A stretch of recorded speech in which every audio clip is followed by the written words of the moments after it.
কারণ বড় ভাই ছোট ভাইয়ের প্রতি কলিজা ভাঙ্গা মোহাব্বত।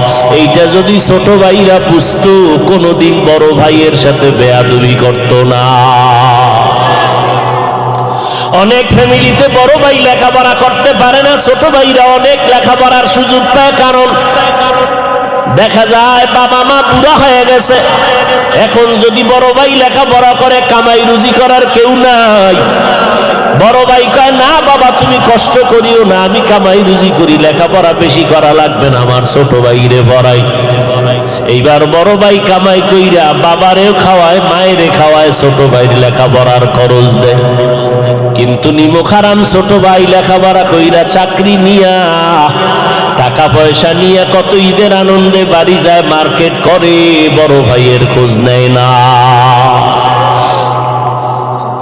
ইউসুফ নবী বলতেছেন আমার কুয়ার মধ্যে যখন ফেলে দিল, আমার শরীরের পোশাক খুলতেছে, রশি লাগাইতেছে, তখন আমার কেউ নাই, অন্ধকার কূপের ভিতরে, জঙ্গলের ভেতর। যেই কূপের পানি বড় নাপাক, সাপ বিচ্ছুর করত, আমার ভাইয়ের আমার জামা কাপড় খুলিয়া এরপরে যখন রশিতে বেঁধে কূপের মধ্যে ফালায়, কি নিচে যাওয়ার পরে উপর দিয়ে রশিটা কেটে ফেলল। ওদিকে আমার আল্লাহ ডাক দিয়ে কয় জিবরাইল জলদি করে যাও, জান্নাতি পোশাক আমার ইউসুফের পরায় দাও, আর ওই কূপের নাপাক পানি যেন ইউসুফের গায়ে না লাগে, একটা জান্নাতি পাথর তার পায়ের নিচে ধরে দাও। ইউসুফ নবী বলে আমি নিচে গিয়ে একটা পাথরের উপরে দাঁড়াইলাম, জান্নাতি পোশাক গায়ে পরলাম। ওখান থেকে আমার ভাইরা চলে গেল, কিন্তু কেউ আমার খবর নেয় না।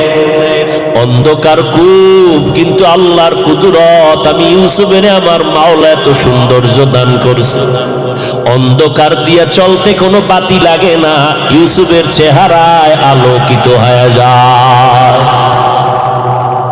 অন্ধকার খুব আলো হয়ে গেল আমার চেহারায়, কিন্তু আমারে ফালাইয়া ভাইরা চলে গেল, খবর নাই। এখন আমি কেমনি উঠবো? ওখানে বসে আছি, চোখের পানি সারি, আমার বাবায় না জানি বেহুশ হয়ে গেল। কিন্তু আমার বড় ভাই মাঝে মাঝে আইসে একটু তাকায় তাকায় খবর নেয়ার কথা বলে, আমার জন্য রশি দিয়া নাস্তা দেয়, আর বলে ভাই কাঁদিস না, আমি গোপনে আসছি, ওরা যদি জানে আমারে মেরে ফেলবে। কারণ আমি বড় ভাই, সহ্য করতে পারি না ছোট ভাইয়ের কষ্ট। যত দ্বন্দ্বই থাকুক না কেন রে বাবা, ছোট ভাই বড় ভাইয়ের খবর নেয় না, জিগায় না।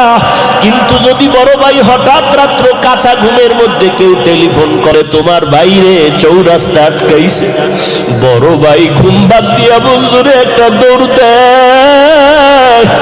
বড় ভাই গিয়ে হাত বাড়ায় কয় খবরদার, আমার ছোট ভাইরে মারিস না, মারলে তোরা আমাকে মার, আমার ছোট ভাইরে আঘাত করবি না, আমাকে মার, আমার ছোট ভাইরে আমি মানুষ বানাইতে কষ্ট কম করি নাই।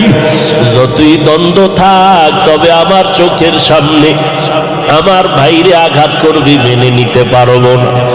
ওখান থেকে ইউসুফের বিক্রি করা হলো, মিশরে পাঠায় দিল।